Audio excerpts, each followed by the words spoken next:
ሰላም ጤና ይስጥልኝ እንዴት ናችሁልኝ ውድ ቤተሰቦች እኔ ያለው እግዚአብሔር ይመስገን ዛሬ ደግሞ የምናየው የአማርኛ ቃላትን በእንግሊዘኛ እናያለን ማለት ነው የስሞችን ያስኩላችሁ የተለያዩ መጠሪያ የሰው መጠሪያ ስሞች ማለት ነው እነሱን የአማርኛ ስሞችን ወደ እንግሊዘኛ እየቀየርን አብረን እናያለን አብራችሁን ቆዩ ያው ከመጀመሪያው ጀምረን በደንብ እናያለን የመጀመሪያው ስም ማን ነው አበበ ይላል እነዚህ ሁሉም የሰው ስሞች ናቸው እሺ ከዚህ ጀምሮ ከላይ ጀምሮ እስከ ካበበ እስከ ደረጃ ያሉ በሙሉ ምንድናቸው የሰው ስሞች ናቸው ማለት ነው እነዚህን አብረን እናያለን የመጀመሪያው አበበ የሚለውን እንቀይራለን ማለት ነው ወደ እንግሊዘኛ አሁን አበበ የሚለውን ወደ እንግሊዘኛ ለመቀየር ምንድነው የምናደርገው እንግዲህ እያንዳንዱን ከሐስከፈ ያሉትን አይተናል አይደል ባለፈው ከሐስከፈ ያሉትን የአማርኛ ወደ እንግሊዘኛ አቀያይተናል ለምሳሌ አበበ ሲል መጀመሪያ አምትሏን ነው መንቀይራት አለ ማለት ኤ ነው ብለናል አይደለ ኤን ትጽፋላችሁ ከዛ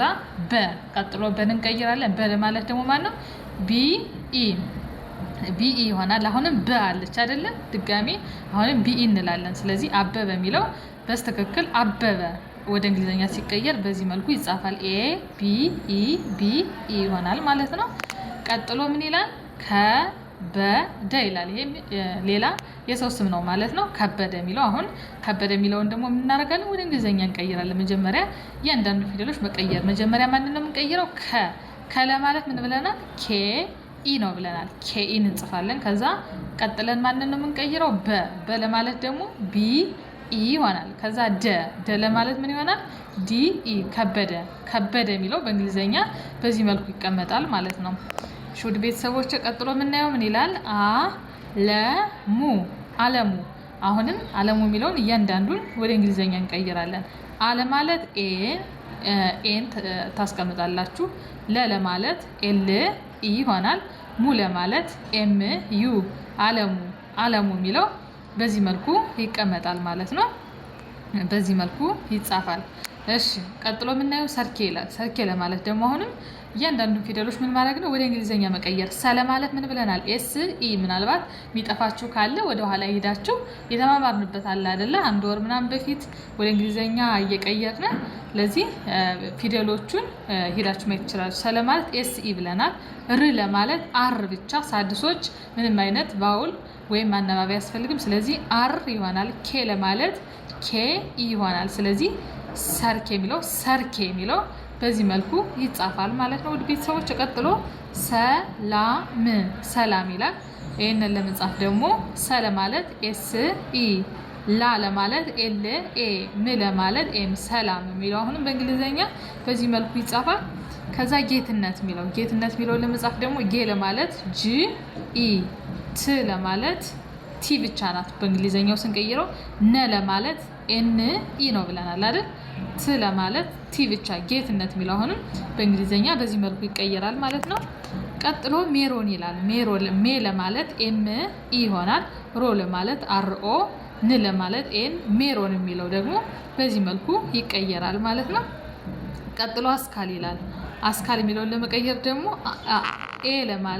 አለ ማለት ኤን እንጽፋለን ከዛ ኤስ ካለ ማለት ኬኤ ል ለማለት ኤል ስለዚህ አስካል የሚለው በዚህ መልኩ ይጻፋል ወይንም ይቀመጣል ማለት ነው ውድ ቤተሰቦች ቀጥሎ ምን ይላል ደረጀ ይላል ደረጀ የሚለውን ደግሞ አሁንም እንቀይራለን ደ ለማለት ዲ ኢ ይሆናል ረ ለማለት አር ኢ ጀ ለማለት ጀ ኢ ደረጀ የሚለው በዚህ መልኩ ይቀየራል ማለት ነው ውድ ቤተሰቦች እሺ ውድ ቤተሰቦች ቀጥሎ የምናየው ምን ይላል አበባው ይላል ይሄንንም ወደ እንግሊዘኛ እንቀይራለን ለማለት እቺ በዚህ መልኩ ትጻፋለች ከዛ ኤ ማለት ነው ለማለት ኤን ትጽፋላችሁ ቅድም እንዳልኳችሁ ለማለት ቢ ኢ ይሆናል ለማለት ቢ ኤ ይሆናል ለማለት ደብሊው አበባው የሚለው በዚህ መልኩ ይጻፋል አበባው ኤ ቢ ኢ ቢ ኤ ደብሊው ተደርጎ ይጻፋል ማለት ነው ቀጥሎ የምናየው ምን ይላል ዘመነ ይላል አሁንም ይሄንን ምን ማድረግ አለብን ወደ እንግሊዘኛ መቀየር ለመቀየር እያንዳንዱ ፊደሎች እንዳልኳችሁ እንቀይራለን ዘ ለማለት ዜድ ኢ ይሆናል መ ለማለት ኤም ኢ ነ ለማለት ኤን ኢ ዘመነ ዘመነ ይሆናል ማለት ነው። አዳሙ ለማለት ደግሞ አ ለማለት ኤ ዳ ለማለት ዲ ኤ ሙ ለማለት ኤም ዩ አዳሙ የሚለው ደግሞ በዚህ መልኩ ይጻፋል። ኤ ዲ ኤ ኤም ዩ ይሆናል። አዳሙ የሚለው በዚህ መልኩ ይጻፋል ማለት ነው። ቀጥሎ የምናየው ምን ይላል? ወለላው ወለላው ለማለት ደግሞ ወለ ማለት አሁንም እያንዳንዳቸውን ፊደሎች እንቀይራለን። ደብልዩ ኢ ይሆናል። ለ ደግሞ ምን ብለናል? ኤል ኢ ነው ብለናል አይደል? ላ ለማለት ኤል ኤ ው ለማለት ደብልዩ ወለላው የሚለው በዚህ መልኩ ይጻፋል ማለት ነው። ቤተሰቦች ቀጥሎ ፀሐይነሽ ይላል። ሁሉም እነዚህ የምናያቸው የሰው ስሞች ናቸው። እሺ ፀሐይነሽ ደግሞ ፀ ለማለት ቲ ኤስ ኢ ነው ብለናል። ቲ ኤስ ኢ ሀ ለማለት ኤች ኤ ነው ብለናል አይደል? ይ ለማለት ዋይ ነ ለማለት ኤን ኢ ሽ ለማለት ኤስ ኤች። የሚጠፋችሁ ካለ አሁንም እንዳልኳችሁ ወደ ኋላ ሄዳችሁ ፊደሎቹን የአማርኛ ፊደሎቹን በእንግሊዝኛ የቀየርናቸውን ማየት ትችላላችሁ ማለት ነው። ፀሐይነሽ። ስለዚህ በቃ እነዛን መሸምደድ ነው። እሺ እነዛን መሸምደድ ከቻላችሁ እነዚህ የከብዷችሁ ማለት ነው። ቀጥሎ መቅደስ ይላል። መ ለማለት ኤም ኢ ቅ ለማለት ኬ ደ ለማለት ዲ ኢ ነው። ስ ለማለት ኤስ ነው ብለናል። ስለዚህ መቅደስ የሚለው ደግሞ በዚህ መልኩ ይጻፋል ማለት ነው። ውድ ቤተሰቦች ቀጥሎ ሳሚ በጣም ቀላል ነው። 2 ፊደል ሳ ለማለት ኤስ ኤ ነው ብለናል። 4ኛ ፊደል ሚ ለማለት ኤም አይ ነው። ይሄንን አሁንም ሄዳችሁ ማየት ትችላላችሁ። ሳሚ የሚለው በዚህ መልኩ ይጻፋል ማለት ነው።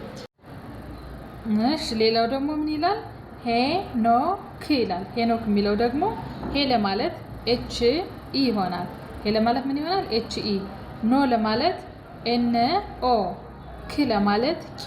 ስለዚህ ሄኖክ የሚለው በዚህ መልኩ ይጻፋል ማለት ነው። ውድ ቤተሰቦች እሺ